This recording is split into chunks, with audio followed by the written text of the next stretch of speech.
So hello guys, welcome back to knowledge Guruji official. तो आज की वीडियो में यार आपको लेखा शास्त्र जो अकाउंट्स हैं उसके मैं यहाँ पे मॉडल पेपर लेके आया हूँ, जैसे कि आप लोगों के बहुत से कमेंट्स आ रहे थे।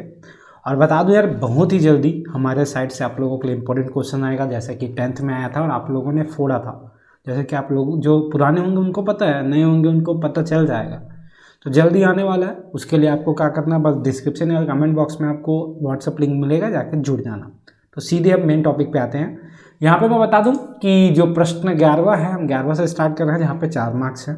तो सारी चीज़ें मैं दिखाऊंगा और कमेंट में मुझे बताना कि आपको और किन चीज़ों की ज़रूरत है, उस हिसाब से मैं आपको फिर सारी चीज़ें यहाँ पे यार दिखाऊंगा और आप लोगों को ज़्यादा ही काम आ जाएगी। तो यहाँ पे आप देख पा रहे होगे, सुलभ और सौरभ साझेदार हैं जो 3:2 में लाभ हानि का विभाजन करते हैं। तो यहाँ पर यार मैं पूरी क्वेश्चंस तो पढ़ के नहीं बताऊंगा, क्योंकि बहुत महंगा पड़ जाएगा, वीडियो बहुत लंबा चले जाएगा। तो यहाँ पे वे देख सकते हो, वे सुभाष और साझेदारी के लाभ में 1/6 भाग के लिए प्रवेश देते हैं, जो ख्याति के लिए 5,400 नगद लाता है। निम्न दशों में ख्याति का लेखा करने हेतु जनरल के लेखे कीजिए। तो यहाँ पे आपको अकाउंट बनाना है। यहाँ पे जहाँ पे पहला आपको निर्देश दिया गया, सुभाष अपने लाभांश का 2/3 भाग सुलभ से और 1/3 भाग सौरभ से पाता है। तो सुभाष अपने लाभ को सुलभ और सौरभ से में क्रमशः 5:4 में पाता है। तो इस प्रकार की चीज़ें हैं, ये आप देख सकते हो। इसका सॉल्यूशन यहाँ पे दिखाया गया है। और बता दूं, जो आप लोगों के लिए जो हमने टीचर लाए हैं अकाउंट्स के, वो सीए कर रहे हैं, उन्होंने बीकॉम करा हुआ है, फिर सीएमए कर लिया इंटरमीडिएट, अब सीए की पढ़ाई कर रहे हैं। तो समझ सकते हो कि आप लोगों को जो चीज़ें मिलेंगी बहुत ही बढ़िया मिलेंगी, क्योंकि क्वेश्चंस तो सबके पास आ जाते हैं, बस आंसर्स नहीं आते। तो वो क्या कैसे बनता है, क्या होता है, वो नहीं समझ आता। तो उसके लिए ही हमने जुगाड़ किया है आप लोगों के लिए। तो यहाँ पे देख सकते हो। उसके बाद हम चलते हैं अथवा वाले क्वेश्चन में। तो अथवा वाले क्वेश्चन देख सकते हो। यहाँ पे अथवा है, जो कि सुरेश और नरेश साझेदार हैं, जो 3:2 में लाभ विभाजन है। तो वे महेश को साझेदारी के लाभ में 1/6 भाग के लिए प्रवेश देते हैं। तो यहाँ पे इसके आंसर्स आप देख लो क्वेश्चंस को, ठीक है। तो ये यहाँ पे आपको ये करना है, और इसके सॉल्यूशन इस प्रकार दिए गए हैं, जैसे कि आप यहाँ पे देख पा रहे होगे। तो इसे रोक के आप आंसर लिख सकते हो, ठीक है। तो यहाँ पे यदि महेश अपना भाग सुरेश को नरेश से बराबर अंश पाता है तो क्या होगा, यहाँ पे आप देख सकते हो। उसके बाद जो 12वां क्वेश्चन है वो है ख्याति के प्रकार बताइए। तो ख्याति कितने प्रकार की होती है। तो ये जो ख्याति होती है निम्नलिखित प्रकार की होती है, जो कि बिल्ली के स्वभाव की ख्याति, कुत्ते की स्वभाव की ख्याति, चूहे की स्वभाव की ख्याति। अब हम दिखाते हैं आपको और ख्याति क्या क्या होता है।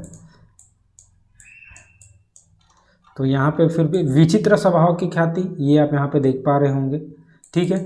तो इधर की चीज़ें हैं, जैसे कि मैं दिखाता हूँ आपको, देखो विचित्र स्वभाव की ख्याति, ठीक है, ये आप यहाँ पे देख पा रहे हो। उसके बाद खरगोश की स्वभाव की ख्याति, ठीक है। उसके बाद अथवा है, जहाँ पे पूछा गया ख्याति के मूल्यांकन की विधियाँ लिखना है। तो यहाँ पे इसकी विधियाँ की व्याख्या कीजिए। तो यहाँ पे व्याख्या किया गया है, आप देख सकते हैं। औसत लाभ पर आधारित विधि, अधिलाभ आधार विधि, पूंजीकरण विधि और अधिलाभ पूंजीकरण विधि। तो ये होप करता हूँ आप लोगों को अच्छे से दिखाई दे रहा होगा। तो अब चलते हैं आगे क्वेश्चन में, जो कि क्वेश्चन नंबर 13 है। XYZ और साझेदार हैं। 31 मार्च 2023 को उनका चिट्ठा इस प्रकार था, ठीक है। तो यहाँ पे साझेदार है, इनका चिट्ठा इस प्रकार का था। तो इसका आपको क्या क्या निकालना है। स्टॉक का मूल्य 450 रुपये बढ़ाया गया है। मशीनरी और फर्नीचर के मूल्य 950 और 380 आका की है। तो यहाँ पे आप देख सकते हैं पुनर्मूल्यांकन खाता। तो ये देख सकते हैं, छोटी सी चीज़ें होती है, बस समझने वाली चीज़ें होती हैं भाई, ठीक है। तो ये आप यहाँ देख पा रहे हो। उसके बाद इसमें अथवा है, जैसे कि आपको दिखाई दे रहा होगा। तो अथवा में पूछा गया XYZ जो 3:2:1 के अनुपात में लाभ हानि बांटते हैं। तो 31/12/2020 को उनका चिट्ठा निम्न प्रकार है। तो ये चिट्ठा उनको दिया गया है, जो कि है आपके 31/12/2020 का। तो ठीक है। तो आगे चलते हैं, जहाँ पे इसके आंसर हैं। तो यहाँ पे क्या करना है, दे उत्तर तिथि अवकाश ग्रहण करता है, निम्न संयोजक करने हैं। इसको आपको पॉइंट दिए हुए हैं, इसको संयोजक करना है। अब यहाँ पे आपको देखा गया है कि देखो यहाँ पे इस प्रकार की चीज़ें कर गई है। Particular profit and loss adjustment किया गया है। बैड डेप्ट रिजर्व अकाउंट बाय बिल्डिंग 450 350। तो ये इसके आंसर्स हैं, ठीक है। तो अब आप आगे चलते हैं, जहाँ पे 14 क्वेश्चन जो कि पूछा गया है 6 मार्क्स के लिए, जहाँ पे आ और बा एक फर्म में साझेदार हैं। वे लाभ हानि 2:1 के अनुपात में बांटते हैं। 31 दिसंबर 2020 को उनका चिट्ठा निम्नलिखित है। तो जो चिट्ठा दिया है वो आप यहाँ पे देख पा रहे हैं। अब उसके चिट्ठे के हम आंसर दिखाते हैं आपको कि वो चिट्ठा है तो उसको आप वो करना है। तो देखो इस तिथि को फर्म में विघटन हुआ है, तो यहाँ पे इसका चिट्ठा आपको ये दिया गया है। होप करता हूँ जो वीडियो में आपको सारी चीज़ें अच्छे से दिखाई दे रही होगी। तो इस प्रकार का चिट्ठा है, आपको ये बनाना होता है और ये बहुत ही आसान होता है। उसके बाद है लोकेश एवं आजाद 3:2 के अनुपात से लाभ के आधार पर साझेदारी करते हैं। तो जिसमें उन्होंने क्रमशः 50,000 तथा 30,000 लगाए हैं। तो पूंजी पर 6% की वार्षिक दर से ब्याज प्रभावित करना तय है तथा आजाद को वेतन के रूप में 2500 प्रतिवर्ष दे अनुमत है। तो यहाँ पर वर्ष 2002 के दौरान आजाद का वेतन निकालने के बाद लाभ की राशि 12,500 बनती है। तो इसमें लाभ की राशि का 5% भाग कमीशन के रूप में मैनेजर को दे है।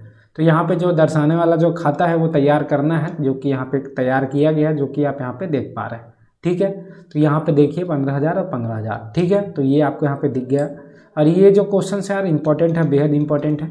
ठीक है, तो यहाँ पे आप देख सकते हैं। उसके बाद जो है 15 क्वेश्चन है जहाँ पे पूछा गया अनीस लिमिटेड ने ₹100 प्रत्येक में 30,000 समता अंशों का निर्गमन किया है, जो कि 30 आवेदन पर, 50 आवंटन पर और 20 प्रथम और अंतिम भाग पर दे है।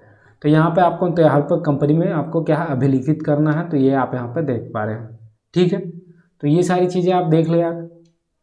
अच्छा इसको आपको स्क्रीनशॉट मार लेना है जैसा भी है। उसके बाद ये क्वेश्चन है अथवा में, जिसको आपको क्या है यहाँ पर आपको पुस्तकों में जर्नल के लेखे कीजिए, लेखे करने हैं। ठीक है, अगर आप बोलोगे तो इसके इंग्लिश मीडियम की भी दिखा देंगे। ठीक है, तो यहाँ पे लेखे करने का है ये 15 का ही है। ठीक है, तो ये आप यहाँ पे देख पा रहे हैं। उसके बाद 16 में चलते हैं, जहाँ पे दिया गया तुलक पत्र अ और बा का है, जो साझेदारी व्यवसाय चला रहे हैं और बा 2:1 के अनुपात में लाभ हानि का बंटवारा करते हैं। तो ये चार्ट आपको दिया जाएगा। तो इस चार्ट के हिसाब से आपको निम्न शर्तों पर क्या है साझेदारी के रूप में प्रवेश करना है। तो यहाँ पे जो शर्त है वो दिए गए हैं। अब इसके आंसर्स हम यहाँ पे दिखाते हैं। ठीक है, तो ये आप यहाँ पे देख रहे हैं रिवॉल्यूशन अकाउंट। ठीक है, तो यहाँ पे इसका रिवॉल्यूशन अकाउंट का ये है, पार्टनर कैपिटल अकाउंट है, ए और बी है। उसके बाद आपको बैलेंस वो दिया गया है अकाउंट, जो कि CD देखो 2,38,000 है, 1,69,000 है, 1 लाख है। तो ये ABC है, पर्टिकुलर जो है यहाँ पे दिए गए हैं। तो इस प्रकार की चीज़ें यहाँ पे आपको बनानी है। ठीक है, तो ये आप यहाँ पे देख पा रहे हैं। उसके बाद X और Y एक फर्म में साझेदार हैं। इसमें से आप देख सकते हैं उन्होंने साझेदार समाप्त करने का निश्चय किया। उनका चिट्ठा निम्न प्रकार है। तो ये उनका चिट्ठा है। ठीक है, तो इस पर आपको ये जो पॉइंट दिए हैं ना उसके हिसाब से निकालना है। तो देखो to building account 9,000, 1,000 debtor plant. तो ये चिट्ठा आपको निकालना है, क्या हुआ कैसा हुआ। ठीक है, कोई बड़ी चीज़ नहीं है, समझोगे तो सारे समझने का खेल है। तो यहाँ पे ये देखो साझेदारी की पूंजी खाते जो हैं वो इस प्रकार है। उसके बाद जो 15 प्रश्न 17वां है, जो कि आप देख सकते हो, रंजना लिमिटेड कंपनी ने 10,000 अंश जनता को निर्गमित किए हैं। तो यहाँ पर आपको देखो ये इंपॉर्टेंट क्वेश्चन है। तो ये क्वेश्चन पढ़ लेना यार अच्छे से। और यहाँ पे इसके आंसर्स मैं आपको दिखा देता हूँ। ये आप यहाँ पे देख पाओगे इसके आंसर्स। तो इस प्रकार है बैंक अकाउंट, यहाँ पे 35,000, 5,000, 40,000 हुआ। उसके बाद शेयर कॉल अकाउंट होगा 40,000 का, और ये बैंक अकाउंट होगा जो कॉल अकाउंट है, अमाउंट रिसीव्ड ऑन कॉल 40,000। तो 2,05,000, 2,05,000। ठीक है, इस प्रकार की चीज़ें हैं यहाँ पे। तो उसके बाद हम आगे चलते हैं, जहाँ पे लोकेश लिमिटेड के अधिक वही क्वेश्चन आपको फिर से दे दिया, जो कि थोड़े चेंजेस है। तो यहाँ पे आप क्वेश्चन देखिएगा, इसको स्टॉप करके देख लीजिएगा। उसके बाद आगे और कमेंट में बताओ कि आपको और क्या चीज़ें कही, उसके हिसाब से हम आपके लिए सारी चीज़ें प्रबंध करेंगे। ठीक है, तो यहाँ पर ये हो गया। अब चलते हैं आगे के क्वेश्चन में, जहाँ पर प्रश्न 18वां है, सही विकल्प। और ये तो यहाँ पर चालू संपत्ति में शामिल है हस्तेक रोकड़, देनदार, प्राप्त विवाद और उपरोक्त सभी। तो यहाँ पे उपरोक्त सभी आएगा। ठीक है, अब आगे चलता हूँ, जहाँ पे तरल अनुपात की सूत्र लिखना है, जो कि है तरल संपत्ति धन चल दायित्व। ठीक है, तो ये आप यहाँ पे देख पा रहे हैं। उसके बाद जो 20 और 22 है वो 4 नंबर का है, जो कि है रोकड़ प्रवाह विवरण के उद्देश्य का प्रयोग की लिखिए। तो यहाँ पे जो उद्देश्य है उसका प्रयोग यहाँ पे आपको लिखने हैं। ठीक है, आगे भी हम वीडियोस लाएंगे इस पे 5 नंबर, 3 नंबर, 4 नंबर, जो कि मोस्ट इंपॉर्टेंट होंगे। देखो रोकड़ प्रवाह विवरण के लिए कोई 4 लाभ लिखना है, वो दोनों एक एक ही है। तो यहाँ पे उसके बाद चलते हैं आगे, जहाँ पे आपको पूछा गया है निम्न जानकारी में संचालन क्रियाओं में रोकड़ की गणना चाहिए। तो ये रोकड़ वाला है पूरा। तो ये आपको चार्ट दे दिया। अब इसके यहाँ पे क्या करना है, आपको क्रियाओं से रोकड़ की गणना करना है। तो यहाँ पर statement of cash flow from operation activity. तो ये पूरा स्टेटमेंट है surplus, that is balance in statement of profit and loss closing, जो कि यहाँ पे आप देख सकते हो। ठीक है, तो इस प्रकार की चीज़ें यहाँ पे आपको दिखाई दे रही है। अब आगे चलते हैं, जहाँ पे आपको देखने को मिलेगा जो कि है यहाँ पे हरी एंड कंपनी वाला, यहीं पे रोकड़ प्रवाह करना है, ये चार्ट है, ठीक है, और ये इसके आंसर्स है, ठीक है। तो यहाँ पे आप इसको देख लो, स्टेटमेंट ऑफ फास्ट फ्लो। उसके बाद है निम्नलिखित जानकारी में चालू अनुपात की गणना करना। तो यहाँ पे कुल संपत्ति 1 लाख है, अंशधारी कोष है 60,000, गैर चालू दायित्व है 20,000, गैर चालू संपत्ति 50,000। आपको हल यहाँ पे देखो, ये इसका हल है, ठीक है, उत्तर। तो इसी शॉर्ट आप देख लेना स्क्रीनशॉट, और यार सपोर्ट करना, आप कमेंट में बताना कि क्या दिक्कत आ रही है, तो आपको सारा सॉल्यूशन मिलेगा। और चैनल में नए होंगे तो चैनल सब्सक्राइब कर लेना। तो यहाँ पे निम्न सूचनाओं में तरल अनुपात गणना करना है, यहाँ पर तरल अनुपात गणना करना है। बस तरल अनुपात चालू संपत्ति माइनस स्टॉक, तरल संपत्ति होता है, चालू संपत्ति होता है, चालू दायित्व धन कार्यशील पूंजी, जो कि यहाँ पे तरल आपको मांगा गया है, तो ये आपको पहले चालू संपत्ति और तरल संपत्ति निकालना होगा। उसके बाद तरल अनुपात करना है, तरल अनुपात अपॉन चालू दायित्व, ठीक है। तो ये यहाँ पे आप कर सकते हो। उसके बाद आगे चलता हूँ। उसके बाद है आपको प्रश्न 23वां, जो कि है वित्तीय विवरणों के विश्लेषण का महत्व समझाइए। तो ये वित्तीय विवरणों के विश्लेषण का विभिन्न पक्षकारों का उपयोगकर्ता के लिए महत्व निम्नानुसार है। यहाँ पे देख सकते हो, वित्त की वस्तु स्थिति का आकलन करना है। उसके बाद क्या है, कंपनी अधिनियम के प्रावधान का परिपालन है। उसके बाद है उच्चतर प्रबंधन। उसके बाद है व्यापारिक लेन देन। उसके बाद है ऋणदाता। उसके बाद है निवेशक, ठीक है। तो ये यहाँ पे आप देख सकते हो। तो यही चीज़ें हैं और इम्पॉर्टेंट भी है यहाँ पे वित्तीय विवरणों के विश्लेषण की सीमाएं, ठीक है, ये हो गया। उसके बाद हम आगे चलते हैं, जहाँ पे आपको बताया गया है खंड 7, जो कि है कंप्यूटर लेखांकन। तो यहाँ पे प्रथम कंप्यूटर किस समय आया था, 1936 में। प्रथम गणना करने वाला यंत्र कौन सा था, अबेकस, ठीक है। तो यहाँ पे ये आप देख सकते हो। तो यहाँ पे कंप्यूटर के प्रमुख विशेषताएं लिखने यहाँ पे कि क्या है कंप्यूटर। तो ये स्वचालित मशीन है, स्मृति है, मेमोरी है, इसमें हाई स्पीड है, शुद्धता है, एक्यूरेसी, मतलब आपको एक्यूरेसी मतलब जैसे कि अगर आप नॉर्मल कैलकुलेशन करते हैं तो एक्यूरेसी से बता देगा 0 इतना, लेकिन ह्यूमन नहीं बता सकता ना इंस्टेंट, वही है। परिश्रमता, वैज्ञानिक दृष्टिकोण, और देखो बहुमुखी प्रतिभाशील मशीन। तो ये वर्सटाइल है, मतलब बहुत सारे काम इधर उधर के कर सकता है, ठीक है। तो ये सारी चीज़ें यहाँ पे है। तो ये है यहाँ पे लॉस्ट ऑफ एरर भी है इस पर, जो कि कुछ हो जाता है तो समय की बर्बादी जो बचाता है। और यहाँ पे इलेक्ट्रॉनिक स्प्रेडशीट का अर्थ क्या है, ये आपको लिखना है। स्प्रेडशीट मतलब बुक होता है, कार्यपत्रिका जिसको कहा जाता है। इलेक्ट्रॉनिक क्या है, स्प्रेडशीट। तो यहाँ पे लेखांकन सूचना प्रणाली की विशेषताएं लिखने हैं आपको। तो ये है, देख सकते हो यहाँ पे।